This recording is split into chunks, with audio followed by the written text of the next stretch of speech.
Welcome back. Dr. Thomas Sowell, your excellent book, Charter Schools and Their Enemies. Why are charter schools, and really non-government schools, much more successful than these government schools? I mean, these government schools get a ton of money. They get all the attention from the political elites. They get all the support that they could possibly need, in my opinion. Whereas charter schools and others, they're like the stepchild, if you will. What's your take on that? Well, first of all, they operate under completely different incentives and constraints. Traditional public schools really are a world of their own, unlike most other institutions. Most institutions, whether they're sports or medical institutions, churches, automobile dealerships, whatever, they can only survive as institutions to the extent that they can attract a clientele. Traditional public schools don't have that problem.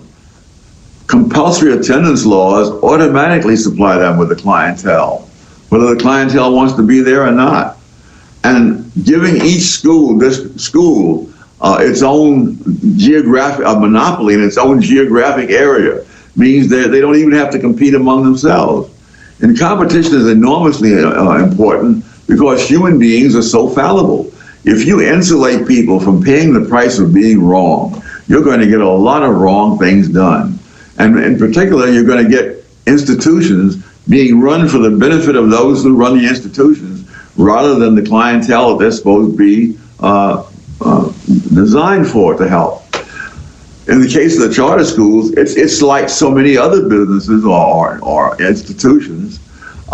They get a clientele. No one is assigned to go to a charter school because of compulsory attendance laws. Their students are all volunteers, or their parents have volunteered them. And so the charter school must produce what will keep the students coming in, or else they go out of business. And given those conditions, you attract an entirely different kind of person to the teaching profession elsewhere. In the traditional public schools, the teachers are practically impossible to fire no matter how bad they are. In the charter schools, if the teachers can't teach the kids, nobody cares how many degrees they had from what teachers college or any of that stuff. So there's enormous institutional opposition to charter schools, to competition. It comes, I guess, from the teachers union, which is enormously powerful, which is a campaign funding source for local, state, and federal Democrats. And so they basically collude, I take it, to prevent the option of charter schools and other options being available, particularly in the inner cities. And the parents in the inner cities, what would they like to do? Would they like to send their kids to charter schools?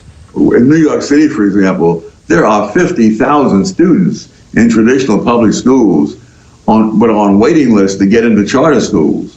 Now, if those 50,000 students were able to transfer as they want to, and each child in New York City, the state spends more than $20,000 a year on them. And so if you do the arithmetic, that comes out to more than $1 billion a year that would move from the traditional public school to the charter schools if the students were able to transfer. And so obviously, job number one for the teachers union and also for the officials of the traditional public schools is to prevent those students from transferring, even though they have a legal right to.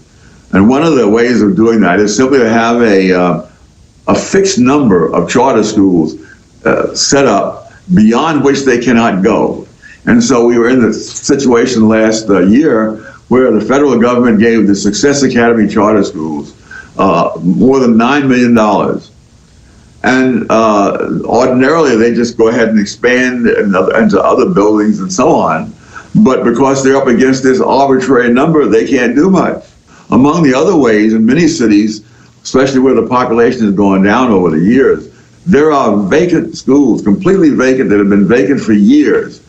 And the local authorities prevent the charter schools from using those vacant buildings, because if they were able to have more classrooms, they'd be able to take students off their waiting list, and the students, and more important to them, the money, would move to the charter schools. You know, this is incredible to me. You have President Trump, who calls this a civil rights issue, school choice. And he's been talking about this for a long time, and he's made efforts to expand it, and they funded efforts to expand it through grants and so forth. Then you have the Democrat Party that is absolutely against this. You have Barack Obama, the first African-American president, and what's one of the first things he does? He puts the kibosh on school choice. He opposes school choice. Is this a civil rights issue, or are the Democrats going to get away with this constant monopoly control of our school systems? Again, it depends.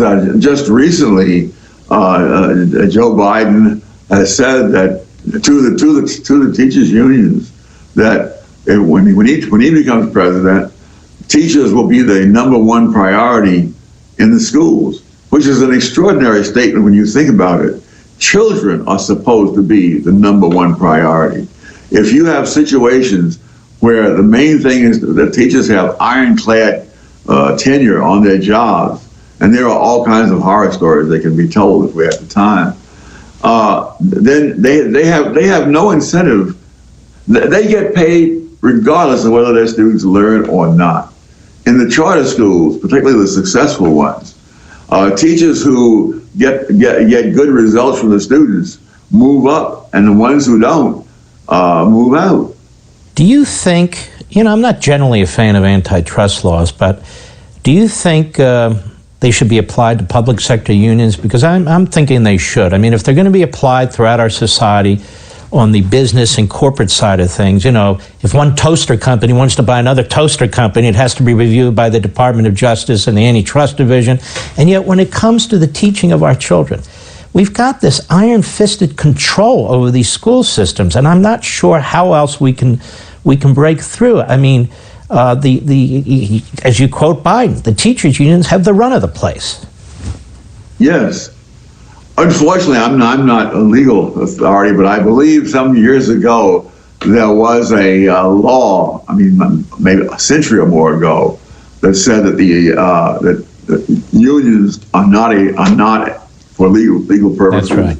A conspiracy and restraint of trade.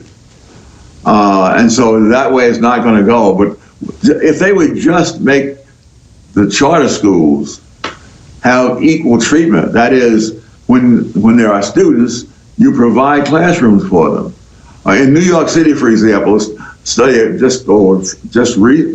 recent years shows that there are 212 public schools that are half empty, and yet the charter school people are having a terrible time to get into those places because all kinds of roadblocks are put up.